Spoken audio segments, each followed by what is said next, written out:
আর ফেরাওয়ের সর্বোত্তম পদ্ধতি পন্থা পদ্ধতি নির্বাচনের প্রবর্তন। বন্ধুগণ, আমরা জানি এই দেশ নিয়ে আজকে নানা রকমের গণনা চলছে, সরকারি চলতেছে। আজকে যারা যে সকল প্রতিষ্ঠান আজকে দায়িত্ব রয়েছেন তাদের মধ্যে কতিপয় ব্যক্তিবর্গ একটি বিশেষ দলের ঘোষণা শুরু করছেন। আমরা তাদের তালিকা সংগ্রহ করছি।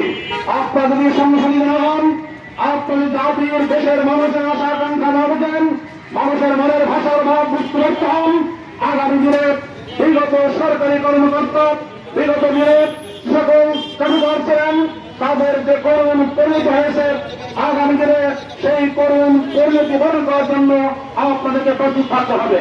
আমরা চাই না, আমরা কামনা করি না আশরাফুল মাখলুকাত একজন সমাজের সর্বনিম্ন থেকে সর্বোচ্চ পর্যন্ত এদেশের নাগরিক একজন ভোটের অধিকার আজকে যদি সত্যি না হয়, আজকে দেশের মানুষ যেমন নির্বাচন বিমূল হয়েছে, ভোট দেওয়ার মানুষের কোন আর আশা আকাঙ্ক্ষার চিন্তা চেতনা ছিল না। আগামী দিনে মানুষ দেখতেছে, ভোট দিতে চায়।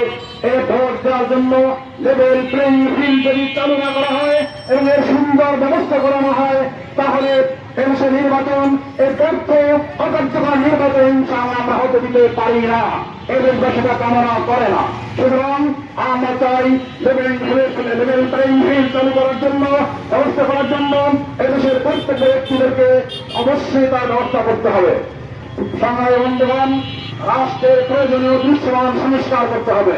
যেই সংস্কার না করে বিগত দিনে নির্বাচন, রাজ্য নির্বাচন করে, ভোর রাত্রে নির্বাচন করে, আগাম নির্বাচন করে, 4 বছর চুরি করে ক্ষমতায় গিয়েছিল, সেই সঙ্গে আইন যদি সংস্কার না হয়, আগামী দিনেও বিগত দিনের মতন অকার্যকর এবং নিরবিচ্ছিন্ন মানুষের মন চাহিদার প্রেক্ষিতে হবে না এমন নির্বাচন আমরা আগামী দিনে আশা করি না, করতে পারি না।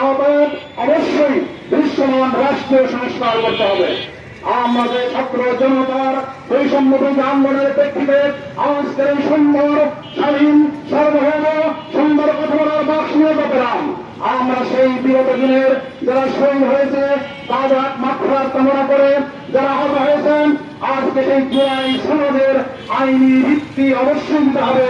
জুলাই সনদের আইনি ভিত্তি না দিয়ে আগামী যে নির্বাচন নয়, কোন কার্যক্রম নয়।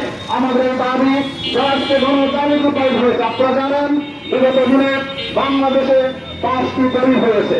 যেই দলিতে প্রমাণ পাওয়া গেছে 72% থেকে শুরু করে 79% পর্যন্ত। ঘর হিসাব করলে এদেশের মানুষ, এদেশের জনগণ 70% জনগণ পেয়ার পদ্ধতি নির্বাচন চায়।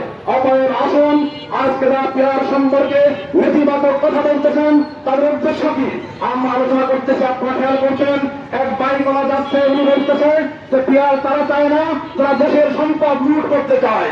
অর্থাৎ আজকের এই দেশের সম্পদ গ্রাস করার জন্য, চাঁদাবাজিকে এস্টাবলিশ করার জন্য, দেশের মা বন্ধুর সংগ্রামকে আজকে দিকে দেওয়ার জন্য, আজকের শিক্ষা ব্যবস্থার আমল পরিবর্তন না করে একটি মূর্খ শিক্ষিত সমাজ পাহাড় দেওয়ার জন্য আজকে রাষ্ট্র